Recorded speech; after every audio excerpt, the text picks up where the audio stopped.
कहानी नीरू की है। पंजाब की नीरू की शादी दिल्ली के राहुल से होती है।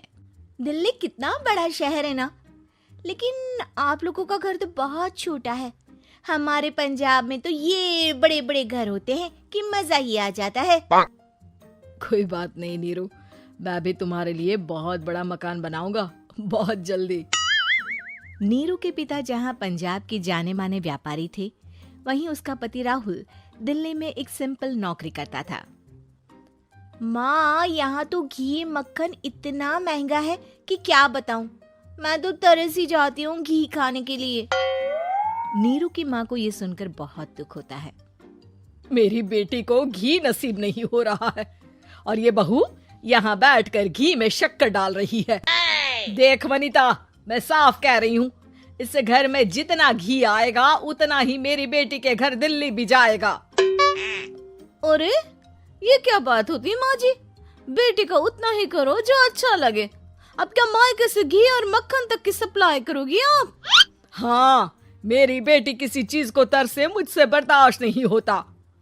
अब क्या था, नीरू के मायके में 2 किलो घी आता तो 2 किलो दिल्ली जाता नीरू के पास। एक दिन, माँ बड़ी गर्मी पड़ती है दिल्ली में। इस घर में तो एक ही एसी है और वो भी ड्राइंग रूम में। सारा परिवार एक ही कमरे में सोता है। हाँ बेटा, वो तो हर घर की कहानी है। यहाँ भी एक ही एसी है। अरे बिल इतना आता है कि क्या बोलूं। तभी वहाँ राकेश आ जाता है।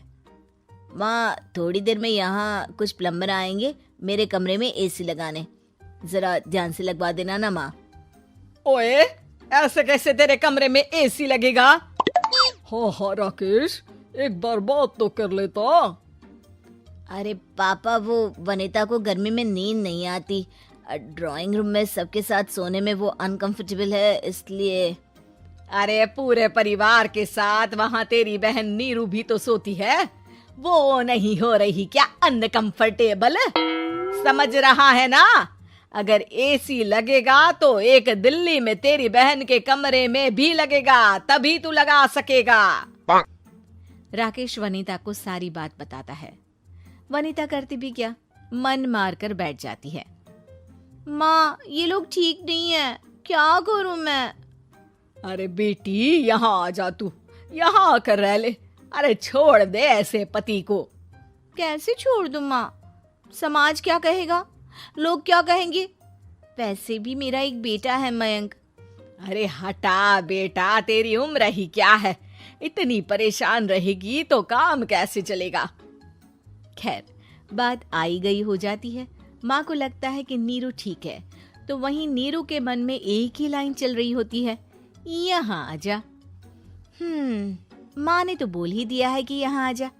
बस मयंक थोड़ा सा बड़ा हो जाए, इन गरीबों को छोड़कर मैं वापस माँ के पास ही चली जाऊंगी। वो इसी सोच में बाजार में चल रही थी कि मैम, आपका दुपट्टा जमीन को छू रहा है। नीरू जैसे ही उस लड़की की तरफ देखती है, देखती ही रह जाती है। हाय रे, कितना सुंदर लड़का है ये। अब क्या हुआ? मैंने कहा आपका दुपट्टा।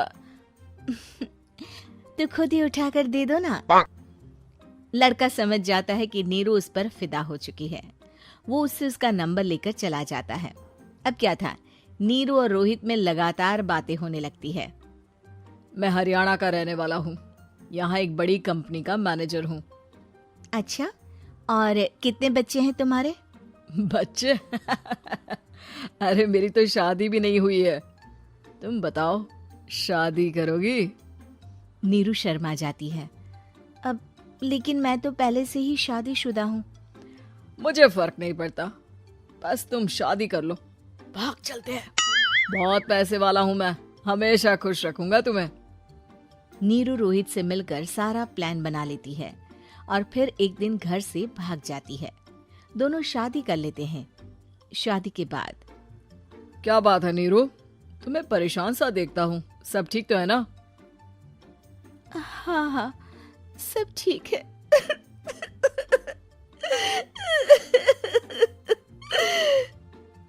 ये कहते कहते ही वो रोने लगती है। अरे क्या हो गया, रो क्यों रही हो? मैंने तुमसे एक बात छुपाई है। और वही बात अब मुझे परेशान कर रही है। रोहित, मेरा एक बेटा भी है, उसका नाम मयंक है। क्या बात कर रही हो? ये तुमने मुझे पहले क्यों नहीं बताया? देखो नीरू, मेरी माँ को मैंने ये नहीं बताया है कि तुम शादीशुदा हो। बच्चा मैं मैनेज नहीं कर पाऊंगा। नीरू को समझ में नहीं आता कि वो क्या करे।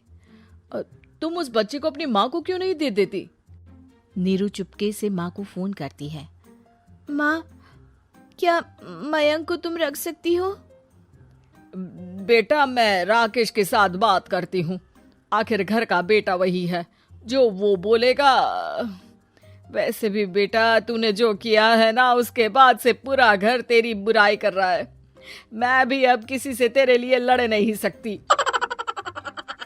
राकेश बेटा, नीरू ने तो जो किया बहुत ही बुरा किया, लेकिन मैं सोच रही थी कि क्यों ना मयंक को हम यहाँ ले आए। तभी वनीता बोल पड़ती है। वाह जी, ऐसे कैसे यहाँ ले आए? यहाँ क्या भंडारा भरा है? और जिस बच्चे की माँ ने नहीं सोचा, उसके लिए हम क्यों सोचे? नीरू को एक बार तो अपने बच्चे के बारे में सोचना चाहिए था ना। अरे लेकिन तेरे पास भी तो लड़का नहीं है ना वनीता। माँ, वनीता ठीक बोल रही है। कल को वो बड़ा होकर इसी घर का हिस्सा मांगेगा तो हम क्या करेंगे? माँ कहती भी तो क्या, वो चुप रह जाती है। वहीं नीरू का पहला पति कहता है।